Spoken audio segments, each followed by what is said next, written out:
آپ ابھی اس وقت ایک ویڈیو جو میں دکھاؤں گا مختصر میں آدھا منٹ کا ٹائم لیتا ہوں یا 1 منٹ کا، اس کے بعد آپ دیکھیں گے تینوں بڑے بڑے جید علماء کرام، وہ کون ہیں؟ ایک ہے بریلوی کے، دیوبند کے، اور اسی طرح شیعہ کے بھی ہے اور اہل حدیث کے. اور دیکھیے یہ چرچا کس چیز پر ہو رہی ہے، بات کس چیز پر ہو رہی ہے؟ حضرت علی رضی اللہ تعالی عنہ کے تعلق سے. اور اس ویڈیو کو دیکھیے کہ یہ سب سوشل میڈیا پر آتے ہیں اور ایک ہی ساتھ بیٹھتے ہیں صرف کس لیے کہ اس پہ آ کر جو ہے ایک دوسرے سے جھگڑتے رہیں گے، لڑتے رہیں گے، اور اس کے بعد جو یہ وائرل ہو اور ہمیں جو اس چینل سے پیسہ ملے. اس لیے یہ لوگ آتے ہیں. ایک تو آپس میں کسی کی بنتی نہیں ہے، اور لیکن پیسہ کمانے کے لیے ایک ہی جگہ بیٹھتے ہیں، فتوے الگ الگ دیں گے لیکن پیسہ کمانے کے لیے ایک ہی چینل پہ آئیں گے. تو ان کے دیکھے آنے کا اور یہ کیا کرتے یہ ساری چیزیں اب اس ویڈیو میں دیکھیے، اور اچھا لگے تو شیئر. جلدی میں 2 ہی باتیں کر سکتا ہوں. جزاک اللہ ربانی صاحب کہ آپ نے وقت کا اظہار کیا میرے لیے، اللہ آپ کو جزا خیر دے. آمین. پہلی بات تو یہ کہ اس حدیث پر محدثین کا کلام ہے کہ حضرت علی کعبۃ اللہ میں پیدا ہوئے. ایک بات ٹھیک، اسی لیے انہوں نے تواتر اس معنوں میں نہیں، اس معنوں میں نہیں، ادھر ادھر کی بات کی. صحیح. یہ بات اٹل ہے کہ محدثین کے اصول کے نزدیک وہ روایت صحیح نہیں. اچھا. اگرچہ ابن حزام سے متعلق یہ روایت موجود ہے اور وہ صحیح بھی ہے، لیکن ہم اس کو بھی بیان نہیں کرتے. اس لیے کہ کعبہ کا ہم وہ معنی ہی نہیں لیتے جو معنی عموماً لوگ لیتے ہیں. ٹھیک. اور یہ دیکھیے عقیدت اور محبت الگ چیز ہے. میں بار بار یہی بات کہہ رہا ہوں. اور کسی چیز کا پروف ملنا عقیدت محبت سے ہٹ کر اصول حدیث پر وہ ایک دوسری چیز ہے. صحیح.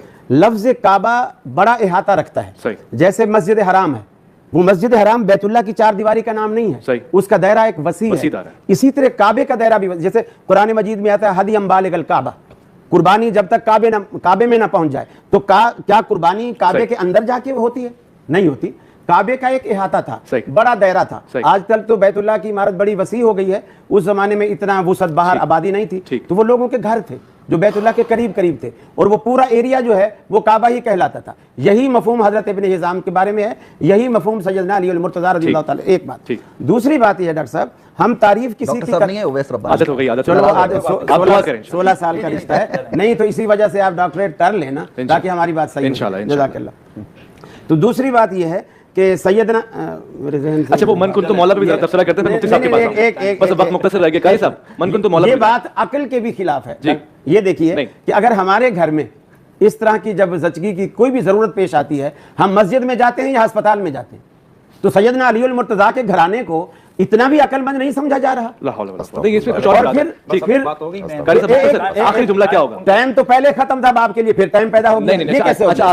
ایک منٹ، آخری جملہ کیا کہہ رہے ہیں میں سن لیتا ہوں. 2 جملے. جی 1 منٹ. اور دوسری بات یہ، تھوڑی سی مجھے بات کرنے دیں، تھوڑی دیر. اچھا اب آپ دیکھیں میں ایک چھوٹی سی اصولی بات کرتا ہوں کہ قدیم کے جو لفظ ہے نا اس میں تو میں قاری صاحب کی تائید کروں گا. قدیم ایک اصطلاح ہے، تو اصطلاحات میں ثبوت. قاری صاحب کی مفتی صاحب کی میں یہی کہتا ہوں نا، بڑا مسئلہ ہو جائے گا. قدیم کا جو لفظ ہے نا تو ٹرم ہے نا، اصطلاح ہے، اصطلاحات میں ثبوت کی ضرورت نہیں ہوتی. لیکن بہرحال افضل یہی ہے کہ جو نام قرآن و سنت میں اللہ کے لیے استعمال ہوئے انہی پر اکتفا کیا جائے. لیکن یہ جو بات ہے کعبہ کے اندر ولادت کی، پھر تو میری تائید ہوگی. نہیں کیونکہ قدیم تو اللہ کے لیے اصطلاح کا استعمال کرنا تو اپنی تائید کرو. اللہ کے لیے تو لفظ قدیم نہیں آیا نا،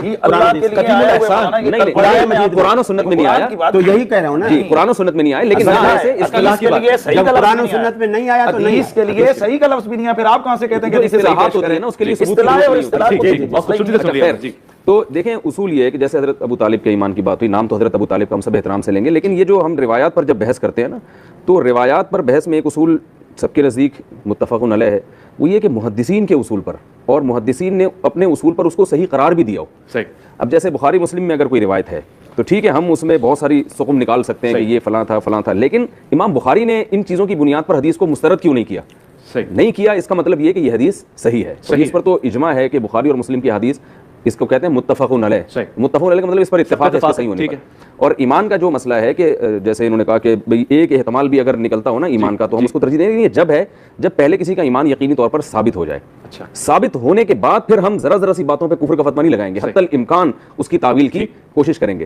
تو اگر ہم حضرت ابو طالب سے عقیدت رکھتے ہیں، اس میں تو کوئی دو رائے نہیں ہو سکتی، لیکن اور ان کے ایمان اور کفر کا مسئلہ بھی بڑا خطرناک ہے، اس پر زیادہ بحث کرنا بھی، لیکن اس میں جو ہے نا میں سمجھتا ہوں کسی طرف غلو نہیں کرنا چاہیے، ایسا طریقہ اختیار کرنا جس سے احادیث پر بھی اعتماد ختم ہو جائے، یہ بھی درست نہیں ہے. تو شاید اس قسم کے ٹاپک کو ہم موضوع بحث نہ بنائیں. میں پہلے بھی عرض کر چکا ہوں کہ اس حوالے سے دونوں طرف کے رائے موجود ہیں اور خود محدثین کرام کے اندر بحث موجود ہے، بڑے بڑے علماء کے درمیان موجود ہے اور ایک تو مکتبہ فکر کے درمیان بھی موجود ہے.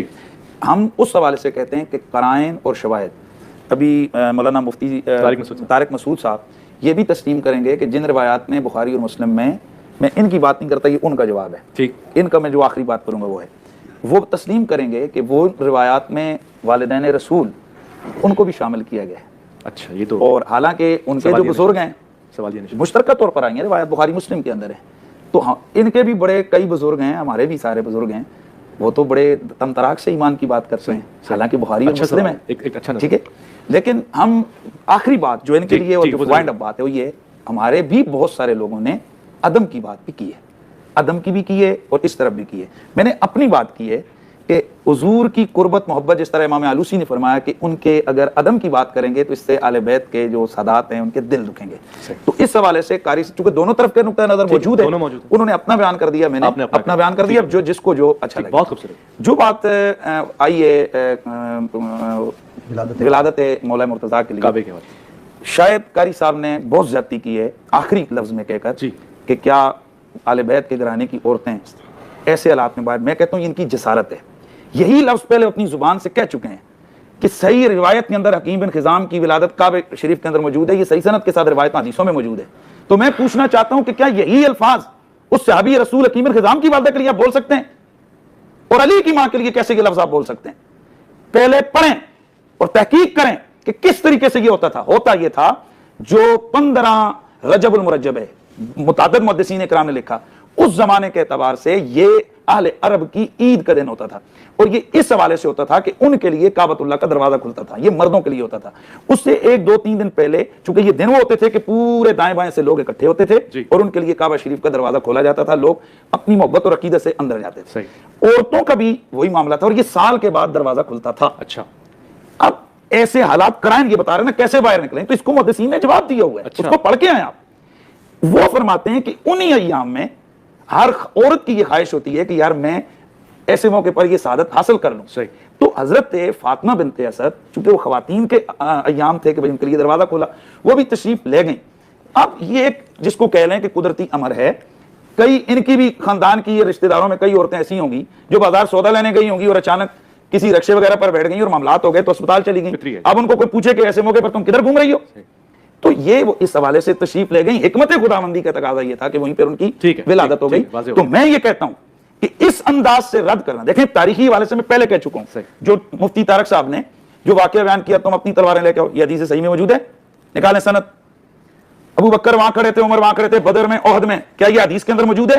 یہ سب تاریخ اور سیرت کی کتابوں میں آپ طرزیں لگا لگا کے اور مزے لگا لگا کے سب کو بیان کرتے ہیں. بدر کی جنگ ہو، احد کی جنگ ہو، خیبر کی جنگ ہو، چند چیزیں ان میں سے حدیث صحیح میں ملتی ہیں، باقی سب یہ تاریخ اور اس سے آتی ہے. ہم کہتے ہیں اس میں کوئی ایمان کفر کی بات نہیں، ایک جزوی فضیلت کی بات ہے، بس بات ہے.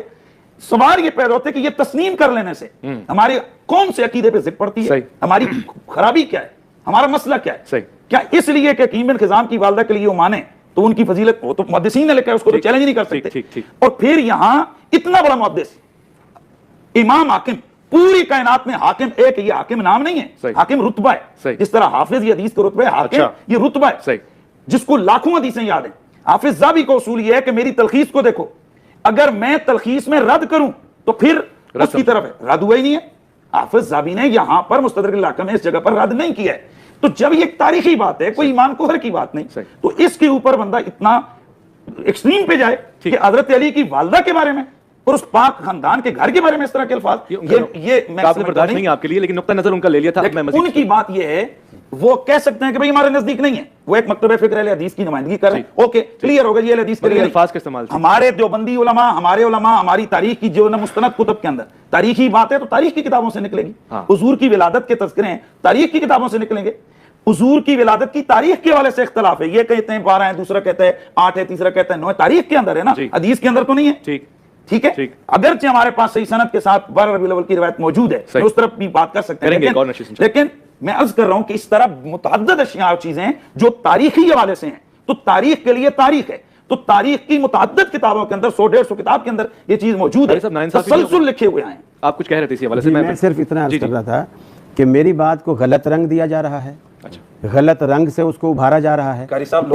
اب آپ خاموش, میں چپ بیٹھا رہا, اب آپ میری دفعہ میں ٹائم ہی ختم ہو جائے. نہیں ٹائم ہے, آپ جاری رکھیے. حالانکہ تیسری چوتھی دفعہ بولا جا رہا ہے, ٹائم نہیں ختم ہوتا, میں شروع کرتا ہوں ٹائم ختم ہو جائے. نہیں ہے, آپ بولیے. تو میں صرف اتنا عرض کر رہا ہوں, میں نے جب حکیم بن حزام رضی اللہ تعالیٰ عنہ کا حوالہ دیا, میں نے وہاں بھی یہ جملہ کہا کہ کعبۃ اللہ کی اصطلاح ہم یہ مراد نہیں لیتے کہ بیت اللہ کے اندر,